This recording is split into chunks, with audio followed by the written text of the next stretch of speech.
A year back or so, if I remember right, I had the occasion of attending a function organized by the Corporation Bank of India. They hold it biannually. And this was being held at Hyderabad. And along with me on the dais was somebody whom I had not met earlier. And therefore, as you normally don't do, we didn't pick up immediately a conversation with that individual. But then few times we exchanged some ideas and other things and left it. Then he rose up to speak. And it's one of those most memorable orations I have ever heard. And he was with felicity moving from one to another area, all related to several aspects of the social setting of this country. He came back and sat, and he was Dr. Jayaprakash Narayan, whom you see, and it would be our privilege to have him. Well, some time has elapsed after this, but when this course had to be organized and we were looking for some of the best speakers in the country, automatically his name came to our mind. I was not very sure whether I could get him, even though he's in Hyderabad, a nearby city, but knowing fully well the type of commitments he has, we were not very sure that we should be able to get him, but I nevertheless took a chance. Public servant by choice and a Democrat by conviction. He, after getting, of course, his medical degree, he joined the Indian Administrative Service in 1980 in the aftermath of emergency and the failure of the Janata experiment. During his nearly 17 years of distinguished public service in various capacities, he acquired a formidable reputation in the state of Andhra Pradesh. Rehabilitation of 8,000 youth from displaced families of Visakhapatnam Steel plant, creation of a record 200,000 of irrigation through the people's participation, designing the construction of drainage and irrigation network in Krishna and Godavari Delta, strengthening the credit cooperatives and making them independent of government control, and several major policy initiatives including empowerment of parents in schools, speedy justice through rural courts, economic reform and structuring of Andhra Pradesh. Developing other things, he served as secretary to both governor and chief minister. Dr. Narayan's experience in government fully convinced him that what India needs today is not merely periodic change of players, but a fundamental change in the rules of the game. Professor Kasturirangan, friends. I'm very daunted today. In the past 8 or 9 years, I've had the privilege of interacting with about maybe 7,000 or 8,000 groups across the world. But rarely do I find such an occasion very daunting. A person of the stature of Professor Kasturirangan, an institution that he and many others built up, the quality of people participating in this program with enormous experience, a wealth of insight and knowledge, far superior to mine. And an extremely stimulating conversation with Professor Radhakrishnan just now, a man whose personal accomplishments and tastes exceed his pedigree, if it's possible. The son of the late C.V. Raman, but Professor Radhakrishnan, in some ways, is even more exciting and interesting. All these make me feel incredibly humble and make my task very daunting at this point of time. I knew when I accepted this invitation that I would have this problem. You would not expect anything less from Professor Kasturirangan in terms of qualities of mind and heart, in terms of quest for excellence. So why did I accept the invitation? For a very simple and straightforward reason. I suffer from an incapacity to say no. Despite my 16 and odd years in government, despite the fact that in this country, To be in government means to master the art of saying no all the time. I now mastered that art. Abraham Lincoln, I believe, had a similar problem. Lincoln once complained. He said, look, many people come and ask me for many things, and I have no time or energy, and I do not know how to get out of those situations. Alas, I suffer from incapacity to say no. And he went on to add, thank God I was not born as a woman. That would have been disastrous for my morals and for my health.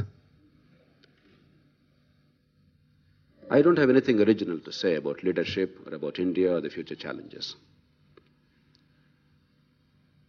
All of us, and a group like this, more than most people, and certainly more than me, know what's happening. We all have the same pieces of the jigsaw puzzle, a wealth of experience.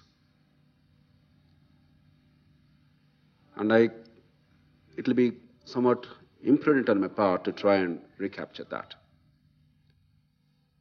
I'll only try and put these things together in a way that will hopefully lend itself to some kind of possible solution. And therefore what I'm going to say is going to be both original and good. As a critic remarked, his book is both original and good. The parts that are original are not good. The parts that are good are not original. And that's what mine is going to be too. There's nothing very original that I'm going to say. It occurs to me that we as a society have enormous strengths, phenomenal strengths. Often we overlook them. We do not count our blessings. Civilizational strength, strength of infrastructure, both social and physical, built by outstanding people over 2 generations, nurtured by men and women of the caliber of Professor Kasturi Rangan. And many, many strengths which we don't often recognize while we are in India, because we complain all the time, we have problems, we have difficulties, and it's so easy to think of what is wrong. It's so hard to remember what is right. But leadership is not one of our strengths as a society. There are, of course, individual leaders of great excellence in various walks of life. But as a society, nurturing leadership is certainly not one of our strengths. That seems to me to be the case. On the one hand, we do not treasure leadership. We only worship power, position. A person who is the scum of humanity suddenly acquires some mythical proportions the moment she or he ascends to office. And the moment that person is dragged down from that position, and very often the persons are dragged down, then suddenly that person is inconsequential. It's very uniquely Indian to my mind. We recognize position, we recognize power in a power-centered society, but not leadership. The second problem of leadership in India in general is leadership is inextricably linked to communication. Communication is not merely felicity of language or gift of the gab. Ideas, the potency of ideas is the stuff of leadership. Marshalling those ideas, articulating them in a way that can conform to the experience of most people on a day-to-day basis, and finding answers,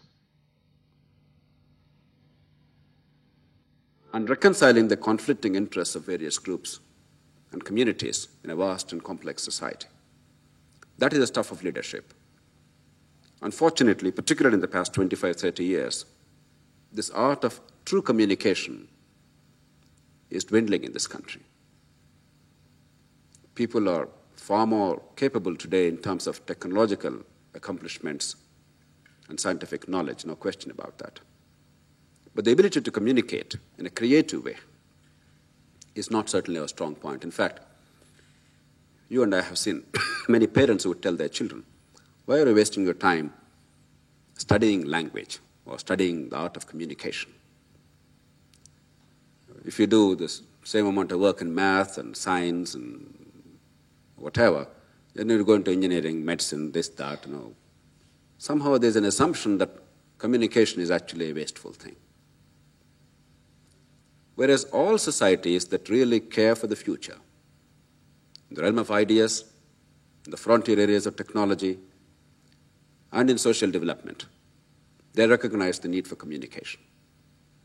Not merely as language, not merely in terms of vocabulary, but in terms of both generating and articulating powerful new ideas, without which leadership is of no consequence at all. The third problem, of course, is an ancient societal one: hierarchies. Leadership in this country has to be necessarily preordained on the basis of your date of birth. If not your birth in a particular family or community. And therefore, on the first day, when the civil servants, for instance, join service, we can be reasonably certain that the following people are likely to be the cabinet secretaries and the chief secretaries. What a ridiculous notion. What a disgraceful notion to the concept of leadership. Nowhere in the world, in no self-respecting society, do you have a situation where your future 35 years later is more or less preordained on the basis of your date of birth. The assumption that almost anybody is the same as anybody else, the assumption that there are no unique qualities of leadership, the assumption that there's nothing that you can learn and acquire and mature into, is a dangerous one, and a laughable one if it's not so dangerous, actually. And somehow we harbor that notion, and we see the disastrous consequences on a day-to-day basis in this country in a variety of walks of life. Some wonderful human beings enter public service at a tender age with enormous power. Within 10, 15 years, 90% of them become morons. Only India has that unique genius to convert very promising human beings into some of the most futile ones. My words may sound very harsh. These are not personal reflections, but our institutional mechanisms are not geared towards building, nurturing, and developing leadership. We have to recognize that. It's painful, but if we really want to be global players, meet the global challenges of the new era, then we have to recognize these problems as we celebrate our strengths. And very often we're either complacent or cynical. Both are irrational responses. Given that, let me try and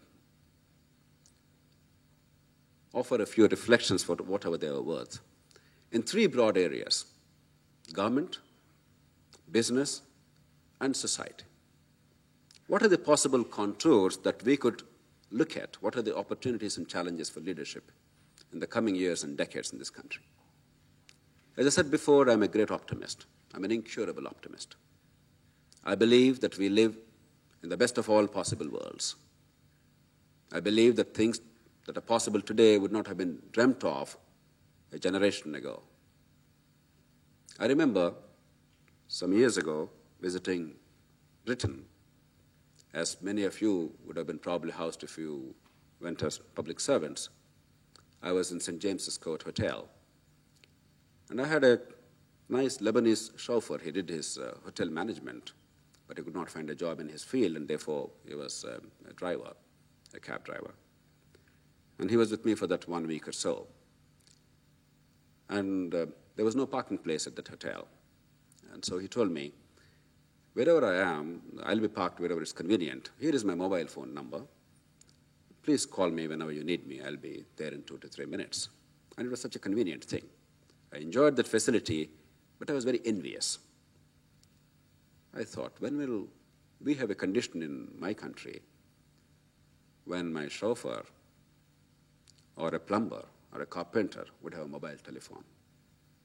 When people can communicate with such ease and with so little expense. Little realizing that within the next decade that would actually happen. And today most of our chauffeurs or plumbers or carpenters have that facility. It would now have been possible in the earlier centuries. The power of technology, the power of knowledge, and the breakdown of the global barriers, the impact of these things, while we understand at one level, we haven't yet internalized. How, with so little effort and with so little expense, we can actually reach out now to millions of people instantly, so to speak, and shape their attitudes and sometimes even behavior and build movements. It's a unique privilege that we enjoy because we live in this time and age. There are no problems which are really intractable any longer except old age and death. And some people may say taxes. There are, of course, a few incurable diseases, which some biologists would say are part of the normality of the aging process. There's nothing unique about that. If you have to accept it just as you accept old age and death. But otherwise, to my mind, we have now an opportunity which certainly was never before available, which I am sure will be surpassed in future, but not by a very wide margin. We probably have reached a reasonable level of societal well-being, which is well within our grasp, globally. And India is no exception, because we are certainly not Eritrea or Ethiopia or Somalia. We have civilizational strength, despite our relative poverty. So from that perspective, I would approach a few of these things. The second reflection I would like to offer is,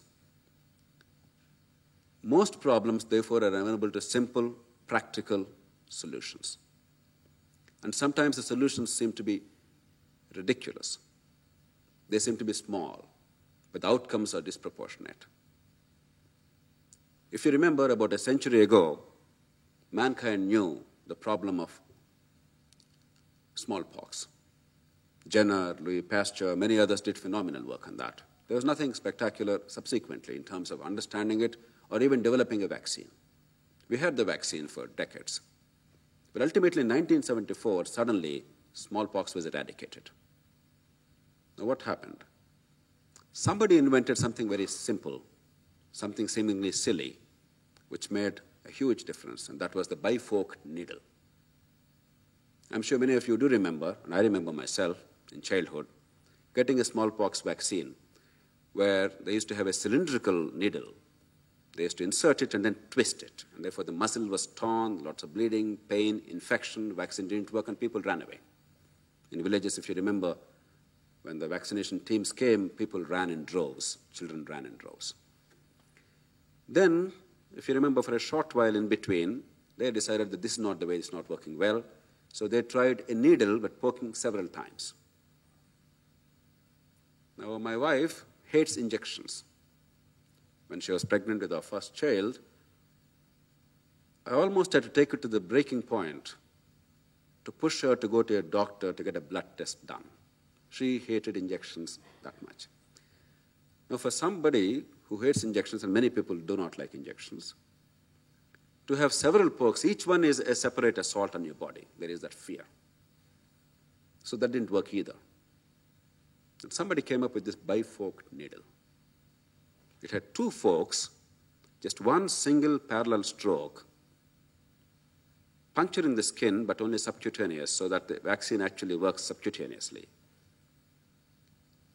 The moment that was invented, within 5 or 6 years, globally, smallpox was eradicated. If you leverage your knowledge, the sum total of what's already available, if you add a little bit of value but in the right way, it has disproportionate consequences, and that's the kind of age in which we are. We don't have to do anything spectacularly new. We have to see where that leverage comes from. Sometimes they are seemingly simple, but the outcomes are remarkable. And we are lucky because this is the age when many things are possible. Many other people have done already most of the work. We only have to do that extra bit. If there's a huge boulder, if you have to move it, an audacious young man, passionate but not particularly wise, will go and hit his head on the boulder. The boulder will not move. The head will break. Somebody less audacious but not particularly wise will go and try and lift it with the bare hands. The limbs will ache, he will perspire and collapse eventually. But a person who knows the principle of levers will go and pick a sturdy rod, take a small little pebble, use it as a fulcrum, and use the rod as a lever. And with a minimal muscular energy, he'll be able to lift the boulder. And this time and this age gives us greater opportunity to do that. Let's take the government. One way of looking at the government is that everybody in government is a scoundrel. The politicians, the bureaucrats, the judges, and therefore all the rotten people in the country go into that endeavor, and all the good people remain behind. And many people believe that. There are many, many people who believe that the best government is the one that is destroyed. You just wish away the government and everything will be okay. And even in my insane moments, even I believe and say that the best solution to India's problems is go and bomb Delhi city. Hopefully India will be quite all right. And that's what many countries believe. They hate their capital cities. But the reality is the government is there. The reality is without the government, many things that are so vital cannot be done.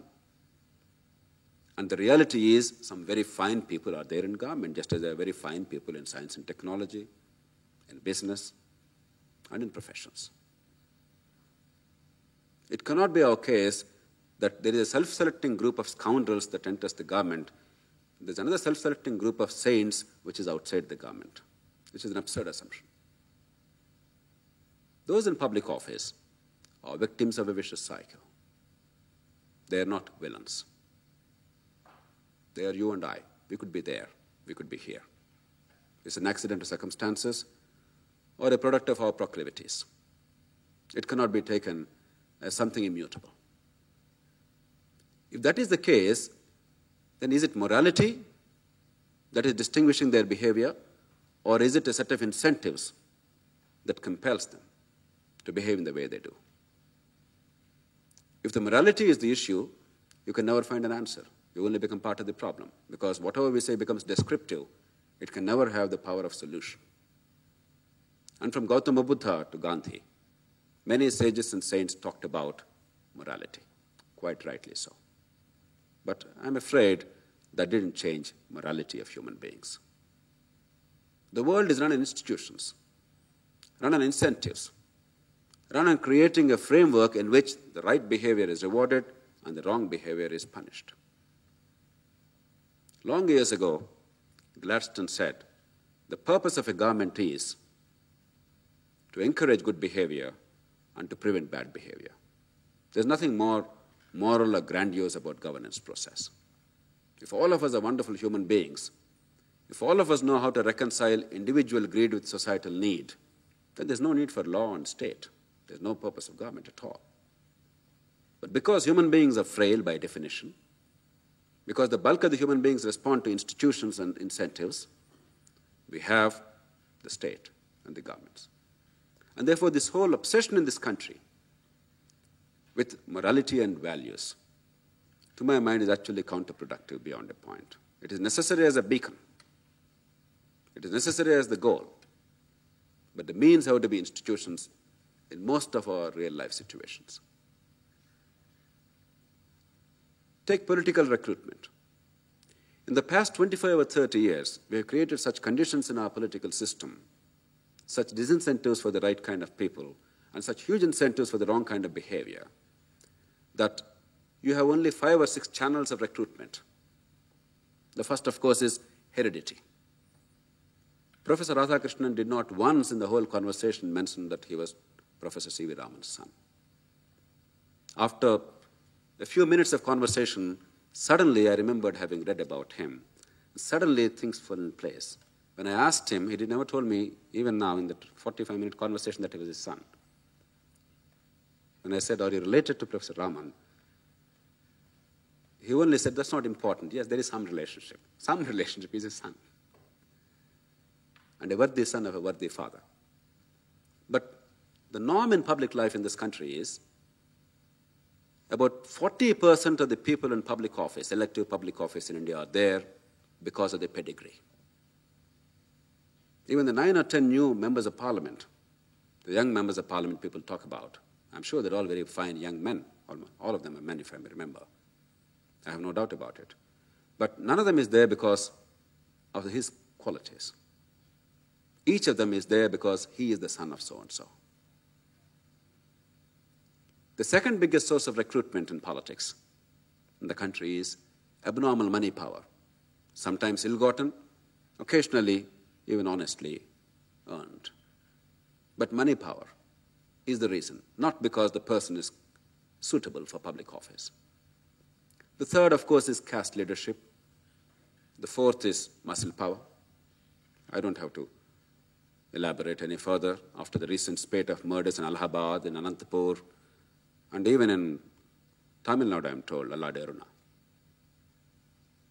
The fifth is accidents of fate. Circumstances propel some people mysteriously and miraculously in positions of high office. And they're there, they don't even know why they're there. Could be a Devagowda who became prime minister. Could be a Dharam Singh who is a chief minister. I don't think there's not one person here who voted for Dharam Singh as chief minister. Could be somebody else.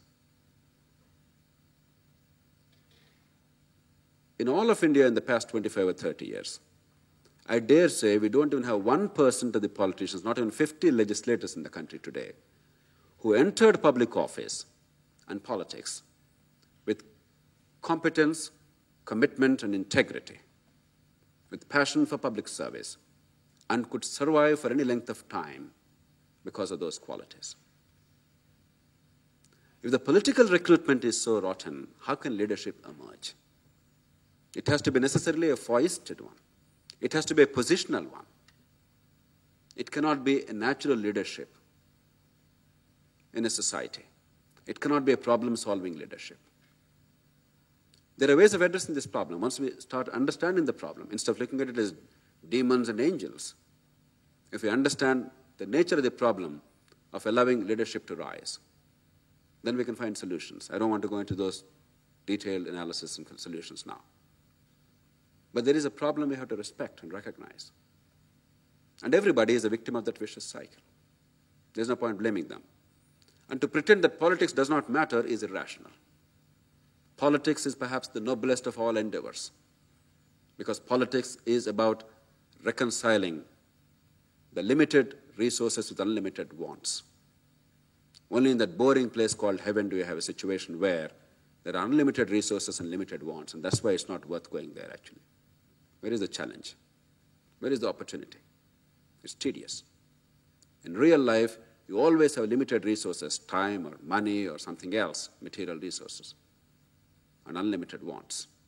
How do you reconcile these two? How do you prioritize? It's a great challenge that politicians meet day in and day out. And the second is reconciling seemingly irreconcilable conflicts among various groups in society, particularly in a very diverse and complex society like ours. How do you satisfy both the Dalit and non-Dalit when you talk about reservations? How do you satisfy the leftist and the rightist when you talk about economic liberalization? You can go on and on multiplying those questions. In real life, it's one of the most difficult tasks to somehow create conditions in which social harmony can prevail, even as conditions for growth are fostered. And politicians grapple with these problems on a day-to-day basis. Yes, we do criticize and complain, but when the hard questions come, we take the easy option. They are the ones who have to take the decision and pay the price. It's not easy. There's no substitute to politics. We have to make sure that the best enter political process. If Dr. Manmohan Singh, irrespective of his political affiliations, is one of the most desirable politicians in India, and I think there's not one among us here who is not happy that he, instead of somebody else, is the Prime Minister of this country. If he goes to South Delhi, India's richest and most sophisticated constituency, and India's most literate constituency, and a relatively small constituency in 1999, and loses hands down. And if he has to go to distant Assam to become a member of parliament by a false declaration of residence, his official residence is declared as care of Chief Minister of Assam. That's how he is in Rajya Sabha. And that's how, luckily for us, he is available to be Prime Minister of India. Despite his broad acceptance across the country, and if a Pappu Yadav or Paritala Ravi, who was murdered the other day, a umpteen number of other people, that Paul, whatever his name is, or the fellows who murdered him, or of course Shahabuddin and many others, Raju Bhaya, and so on and so forth, if they win hands down, Arun Gavli, with or without a party, then there's something deeply wrong with the way we recruit people into politics. There's something wrong with the way you define the goalposts. A very distinguished professor who wrote a remarkable book on the choice theory, Kenneth Arrow's choice theory, he said, you tell me who should win, I'll design a system that makes him win. And he set out to prove that. Doesn't matter how much of popularity that person enjoys, you just tell me who should win, I'll make sure that that person wins. Absolutely fairly, in a mathematical manner. And it's more or less true. The kind of goalposts that we set determine success as leaders. And once leadership is imparted on some people who do not have the qualities of leadership, true qualities of leadership, then the society pays, and pays a heavy price.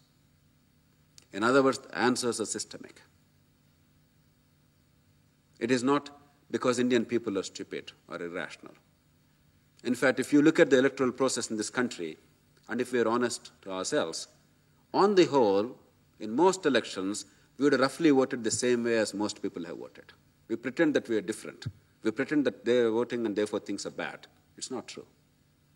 Given the compulsions of the circumstances, given the choices on offer, on the whole, our verdicts would not have been radically different from the people's. And any number of studies have conclusively established this, empirical studies. So there's no point believing that somehow the masses out there are the cause of our problems. They're actually the consequence of our problems. Consequence of the problems we create and we never solve. Those of us in positions of leadership foist it. Let's take a few sectors, for instance, apart from the issue of political recruitment. I can go on and on, it's my favorite subject, but the political systems, and that's the main work that I do, but I don't want to bore you with the details. Let's take, for instance, some mechanisms. There are 47 countries in the world which have any length of democratic history after the Second World War. There are many countries which claim that they are democracies. As you all know, the general rule is if a country calls itself People's Democratic Republic, it is neither people's, nor democratic, nor a republic. So I am not counting those countries. But true democracies, with any length of history after the Second World War, there are 47 of them. 37 of them have a system other than ours. Only 10 countries, all of them Britain and its former colonies, they have our kind of electoral system. And yet all of us think that's the only system that we can think of naturally. There's no other system available. Amazingly, 2 of British former colonies, New Zealand and Australia, have given up that system. New Zealand has proportional representation. Australia has a very sophisticated system called alternative voting system, which very few countries adopted, in fact, almost none after Australia. It's very sophisticated. I don't think we can really do that. And wonder of all wonders, Britain itself is changing. In Britain, the European Parliament election is held on proportional representation basis, not the current election system that we have in India and for the House of Commons in Britain, namely the first-past-the-post system. It's a proportional representation. In Britain, election for the regional parliaments they've created recently, Tony Blair created regional parliaments, as you know, Scotland, Wales, Northern Ireland. In all these regional parliaments, the election is by proportional representation. In Britain, the mayor of London is elected directly by the people. The country with the first-past-the-post system and indirect democracy and parliamentary executive has actually the mayor of London, representing 20% of the people of the country, elected directly. In the last election, Livingston was opposed tooth and nail by Tony Blair. But the people said boo to him and voted him to office. And Blair had to live with him. And is giving a pretty good account of himself as mayor of London City. As Macaulay said long back, we Indians are the last living Englishmen. We are sticking on to the system that British have actually rejected increasingly. Much of the world has rejected. And we then try and find answers within this disgraceful situation. Then we wonder why there are so many criminals in politics. I watch sometimes with great interest a number of television debates, a number of newspaper columns I read, and I find we say the same thing all over and over and over and over again. There's not one effort to find a solution. It's a description of problems. We have mastered the art of self-flagellation instead of finding answers to real problems in real life. And there are plenty of answers if we keep our eyes and ears open. Take the case of healthcare. We have one of the most disgraceful situations in the world. Indian public health expenditure is 17% of the total health expenditure by the people of this country. 83% is spent out of pocket mostly by the poor. Now we rank, those of you who are not familiar with this, please hold your breath, with 4 countries, and let me name them: Cambodia, Burma, Afghanistan, the Republic of Georgia, the erstwhile Soviet Republic in which Shevardnadze, the former foreign minister, was the president until recently, was overthrown and an election was held. All these 4 countries are at the nadir, at the bottom of the pile now. They are countries suffering civil war conditions for about 25 to 30 years. They are countries without organized government or civilized institutions. And India, sadly, is at that level. The only 4 countries comparable to India are these. And there are answers. We have a unique opportunity to create something like a national health service, which in the post-war Britain, war-torn Britain, Aneurin Bewan did on the 4th and 5th of July 1946 as a lifetime's passion and accomplishment, which is still an enduring British institution, one of the most respected. No government, not even Margaret Thatcher, dared to touch it, which provides access to reasonable quality health care to every single citizen, irrespective of the circumstances of birth. And that's the least we can expect in this time and age. We can create something similar at a remarkably low cost. We are lucky. We are lucky because we have the basic institutional strength. We have the human resources. There are many flaws, but we can easily correct them if we mean business. We can create institutional mechanisms. Let me give an example of how to run hospitals in a different way. I had an opportunity to visit China some months ago. And somewhere they told me they were privatizing hospitals. Now that seemed strange to me. Privatization of many things we heard, but privatizing hospitals? How do they do it? I asked them what's happening. For every citizen in China, they raise 30 yuan per capita per annum, 1/3 from the union government, the federal, they call it central government. I hate the word central government in Beijing. 1/3 from the local government, and 1/3 is raised as a tax on every single individual at the local level, 10 yuan per capita. The money is pooled in a local health fund, and the people have the choice of going to any one of the 20 or 30 hospitals in the county, public hospitals all. But you have a choice to go to any one of them. It's an entitlement now. The hospitals do not get any budget. The hospitals get no budget at all apart from building the hospital. Money follows the patient.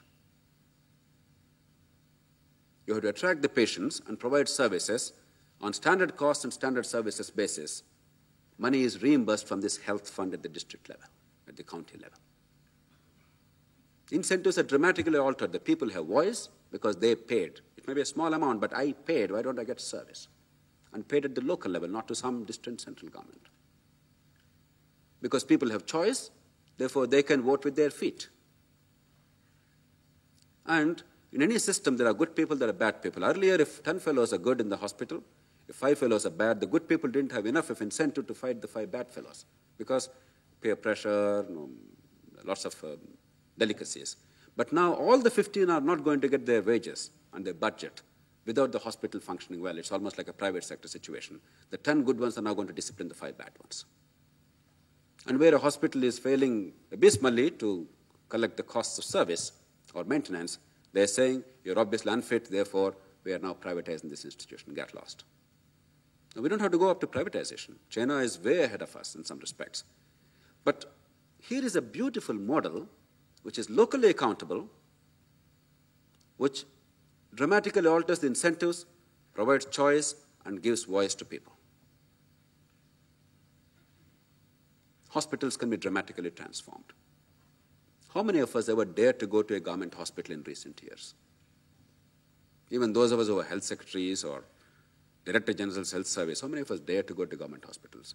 And our idea of improving the health system is building 5 more All India Institute of Medical Sciences-like institutions so that we and our children are okay. What kind of health system is this? There are answers.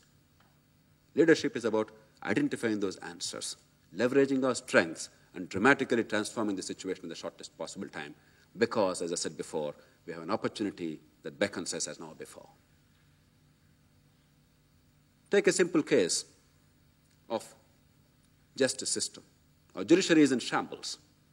We are all being very polite, partly because we don't want to destroy the one remaining institution with some semblance of authority and some credibility and some myths around it. Partly because some of us are afraid of the contempt of courts law. But the reality is the judiciary is as appalling as other institutions of state are in this country. Let me give 2 illustrations of what's possible. Look at the corruption in judiciary, the C word which we normally do not utter in respect of judiciary. In the state of Maharashtra, 150 judges were removed by a proactive high court, that is 20% of all the judges in the state, trial court judges, on grounds of corruption over the past 3 or 4 years. This happened in this country. If this happened in some other country, let's say Germany, the largest of European countries, the whole world would have been talking about it. There would have been umpteen number of case studies and books and compendiums about what happened. In a state larger than Germany, judiciary was cleaned up. They did it institutionally. 2 other states followed suit on a much smaller scale, Rajasthan and West Bengal, and that's it. In other states, we don't even have a murmur of it. I'm sure to most of you what I said is absolute news. I'm sure to most of Mumbaikars it's an absolute news. Human beings have the unique privilege of learning from others' experience. We are different from animals, not only because we communicate our experience and share our experience, but we learn from that and we go to the next step. And therefore, we are forever taller than our predecessors, not because we are greater, but we stand on their shoulders. But somehow in India, we seem to believe that human beings are merely in physical form. It has nothing to do with the evolution of ideas and institutions. It's always 1 step forward and 2 steps backward. We want to reinvent the wheel all the time and rediscover the fire. Let me give a second example in judiciary. You take Britain. There is a 700-year-old institution called Justices of the Peace, JPs. There are 35,000 of them in Britain. And they outrank the members of parliament in terms of warrant of precedence, the protocol. And they are the first court, so to speak, which actually takes cognizance of the cases. And there are small claims procedures. In a very short span of time, through people-friendly procedures, they actually deliver justice. In the United States, every year, 100 million cases are tried and solved in the so-called people's courts. What is the number of pending cases in India? 25 million cases. We call it a monumental problem which cannot be addressed for the next 230 years or 460 years, as your calculation may be. The problem is not the pending cases. The problem is the missing cases. Nobody in India dares to go to a court of law today unless there is an incentive to go to court, namely I want to postpone a decision in the form of a stay order, or I want to harass somebody. Otherwise, if a friend comes to you with a complaint, with a problem with his neighbor, you would say, look, as a good friend, I would tell you, don't go to court. In Telangana, we have a proverb in Telangana of Andhra Pradesh. If you have the misfortune of going to a civil court, and if you have the good fortune of getting verdict delivered during your lifetime, and you must be lucky to get the verdict delivered, if you lose the case, you lament in public in the court itself. If you win the case, you come back home, shut the door, and cry in private. It's a tragedy for both. And yet there are answers. The problem is the missing cases. Therefore, a culture of rule of law has completely collapsed. If you look at criminalization today in India in politics, it's not an accident of circumstances. There are objective conditions which actually allow this to happen. There is a market demand for criminals in our society. because justice is so inaccessible. People have to invent criminals in order to get rough and ready justice through dubious means. Or else they have to swallow injustice and suffer silently. The reason why they are legitimized, they are seen as heroes and Robin Hoods by many people, whereas you and I look at them as villains, is they perform a function. They have actually privatized justice system. For a price, of course. And then from there, graduating into politics for a variety of reasons is not difficult at all. And does it cost money? All it takes to build a quality justice system accessible to the ordinary people for the small cases, and that's what matters. That's what creates a culture of law, rule of law, is something like 500 to 600 crores a year, and you can recover multiples of that in court fees. You can provide justice in the people's language in a short span of time, 60 to 90 days, with people-friendly procedures. And today, if you and I go to courts, we are completely overwhelmed. We are frightened by the whole judicial process. There are very elegant answers. We need leadership in a variety of fields. Education, of course, is a fantastic field. My friend Umesh, who is sitting here, is deeply committed to that. But there is school education. It's not merely a question of brick and mortar, or more teachers or more money. The collapse of school education has undermined higher education dramatically. The failure of higher education has now hurt the school education very badly. Even if you have everything else, you don't have quality teachers. You have people with degrees. You have people with teacher training certificates and B.Eds and M.Eds and all sorts of things, but they can't teach.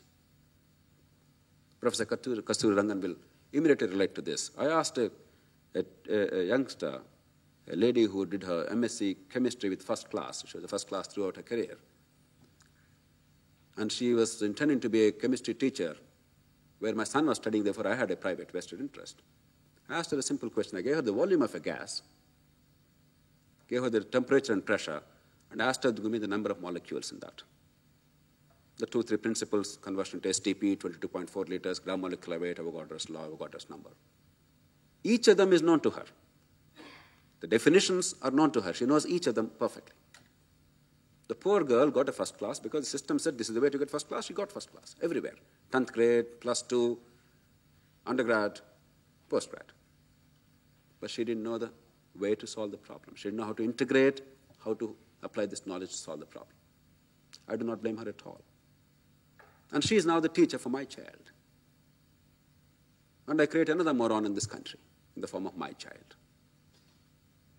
The answers are very clear, very simple. 19% of Indian students going abroad today are undergraduate students. Earlier it used to be 4%. Now 19%. I have a suspicion if we continue like this, it will grow soon to be 30, 40, 50%. And we have a wide university infrastructure. We have civilizational ethos. We have kids who are ambitious and working hard. We have parents who are willing to spend any amount of money to get a decent education for their kids. We are not Ethiopia or sub-Saharan Africa. We are India. And yet we don't give even a modicum of education to the bulk of our kids at various levels. I remember talking to a professor some days ago. He told me in the course of the conversation that he served in a country called Eritrea, a small little country of 3 million people which suffered ravages of civil war with Somalia, Ethiopia, so on and so forth, in the Horn of Africa. Just 3 million people, smaller than a district in India. I said, how was that experience? He served in a university there for 2 years. He said, you know, it's unbelievable. The difference is something I cannot even explain to you. I said, is it so rotten there? Because after all, we are from the civilized Asia and India, and that is the dark continent of Africa. Therefore, I assumed it must be rotten there. He said, no, it's so wonderful there. The University of Eritrea is superior to most universities in India. Why? It's not a function of money. It's a function of institutional practices to create incentives for better outcomes. And we have it in us. If we mean business today, in a few years' time, we can dramatically transform our universities. Yes, we have a small upper crust because of genetic endowments, because of the atmosphere created by the parents, and because of some outstanding teachers. We have that 1 or 2% which is a match for the best in the world. We have great institutions, including the one in which we now are, the Indian Institute of Science. We have, of course, IITs and IIMs. But the average university degree holder in this country, let's be absolutely blunt about it, she does not hold a candle, or he does not hold a candle before an average university graduate in most of the civilized countries. And we can do a hell of a lot more. There's something that we have created, we have induced. We allowed this decline because of lack of leadership. Why? How are the vice chancellors chosen? It's an incredibly incestuous practice. The fellow is an undergraduate there, the postgraduate there, then the research scholar there, then a reader, then a professor, head of the department, and vice chancellor, all in that wretched one university, never knowing more than this 3 square kilometer area. And it's a university, you call it. You see, any international magazine today, a university in New Zealand the other day was advertising for the president of the university globally. They're saying, somebody with vision, depth and understanding and a sense of the future, we welcome that person. Color, age, gender, continent, nothing is a bar. And this is what we do. Vice chancellorships are now available for the communities, reserved for the specific communities. That is for that region, this is for this community, that is. What a disgrace. We have answers, plenty of answers. Let me spend just a few minutes on business and society, and I'll conclude. I think I've already taken more time than expected. We are lucky that some of the malaises, some of the deep problems that afflict our governance sector are not affecting our business. But we have to do a lot more in business too. Because the competition brings the best out of people, because we are now fostering competition at last, and therefore some of them are actually maturing. But if we do not recognize wealth creation as a noble pursuit, then we have a problem in the long term. The socialist mindset that we have inherited, which believes that all money is sin no matter how it is earned, is a dangerous one. But more important, the importance given to money itself without wealth creation, unearned wealth, is an extraordinarily dangerous one. The other day I was talking to an IIM graduate from Ahmedabad. I asked him, what are you doing? This was some years ago when the stock market was booming, so-called booming. He said, sir, I'm doing day trading. I spend 2 hours at the computer, make a lot of money, come and swim in the evening.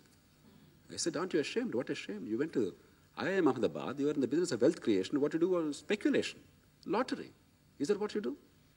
He said, no, I'm quite happy. I'm making money. I can't make this much of money as a manager. What a shame. If the joy of wealth creation is not understood, if what we do does not fulfill the needs of the community in the form of creation of goods and services that are so vitally necessary, that life is not worth living, that business is a sham.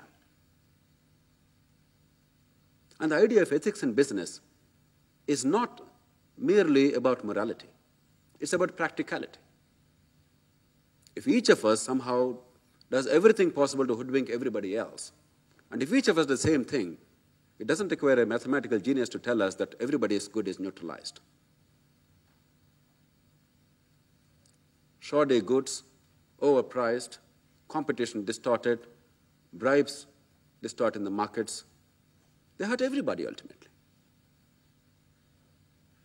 Luckily, as I said, much of the business is understanding this lesson, but I think there is still a significant section which has no understanding of what true business is about.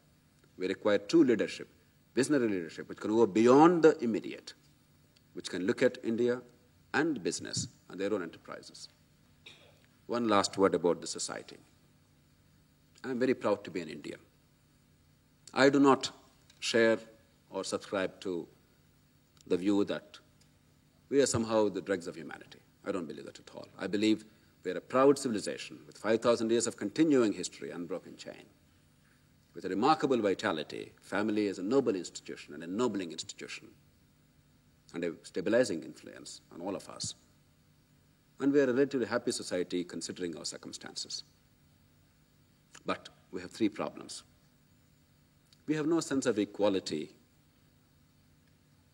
We accept inequality by birth as a natural condition of human life. There's no moral outrage at this inequality by birth. It's not an issue of morality. You cannot live in a modern democracy, in a market society, without respecting labor and human beings what they are. The second, lack of trust. A distinguished freedom fighter once told me about the police, incidentally. He said, these are like Ardhanarishwaras. I said, how? He said, they're all wives to those above and husbands to those below. Of course, the assumption being that the wife is always inferior. Pardon my sexism there, it's just a quote. Please do not take it out of context. But the point is, it's not about police. It's very quintessential Indian institutional practice. The trust that is so much required in dealing with people, and the trust across groups, for instance. In a caste group, it's there. In a religious group, sometimes it is there. In a profession, it is there as a trade union. But across groups, all trust breaks down. We cannot afford that because it ultimately undermines all of us. We require leadership to build bridges and institutions for trust. Finally, a sense of common fate. Malcolm Adiseshaya once expressed eloquently in his autobiography. K.R. Narayanan, the former president, quoted him on one of the public addresses. Adiseshaya's mother, apparently, he came from a very orthodox family. And his mother was a widow. And every morning, as was the practice, in most South India, perhaps even today, I hope not today, but definitely during my childhood too in the villages, the widow would, first of all, wear only white clothes and would have cold water bath even in winter. It's not done that you take warm water, hot water bath. And then after that, with the wet clothes, muddy as we call it, she would take a tray and a broom, and then very painstakingly sweep every room off every speck of dust. With arthritic limbs, with a body that was not very flexible, she would endure a lot of difficulty and then do that. After all that, she would walk across the lobby, go to the veranda, climb down the steps, walk across the yard, and dump all this rubbish very carefully in the neighbor's backyard every single morning. It is not Adiseshaya's mother. It is a quintessential Indian practice. A lack of recognition that injustice anywhere will affect us in some form or other everywhere. There's no escape from that. What you give comes back. There's no choice. And that's why we have spotlessly clean homes and filthy streets. Little recognizing that what we have created for our children or for our families cannot insulate them from the mosquitoes outside or the pockmarked road, breaking our backs, or the pollution affecting our lungs, or the traffic that completely makes us crazy. The sense of common fate is missing. But again, if we understand the problems, we can address them. We can build incentives and institutions to change that. Because people want something good and nice. Human beings, on the whole, respond to incentives and institutions. Leadership is about creating those, identifying the solutions institutionally, and finding those things that work in the circumstances in which we are placed. We are doing not too badly despite all these impediments. We are the country next only to China with 67% growth rate among major economies in the world, which is not a bad thing at all. But you and I know we could do much more. More important, I think we should recognize we can do much more with so little effort if we really do know how to do it, if we leverage ourselves, and that's what leadership is about. Let me conclude with what Golda Meir often used to say. If I am not for myself, then who is? What we require is not some notions of sacrifice in patriotism, but practical patriotism. If I am not for myself, then who is? If I am for myself only, then what am I? If not now, when?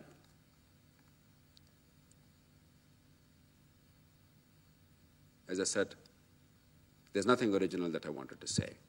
There's nothing original that I have. But it's time that we looked at whatever we know and we see every day, make some sense out of it, and lead it to a solution, rather than becoming a part of the problem. And in today's India, if we are not a part of the solution, we surely are a part of the problem. And discussion of the problems is one such problem. What we require is engagement to solve the problems, to find answers. There will surely be new problems for the next generation, but that's their problem, they will solve that. We need to solve these problems for them today, now, here. Thank you very much.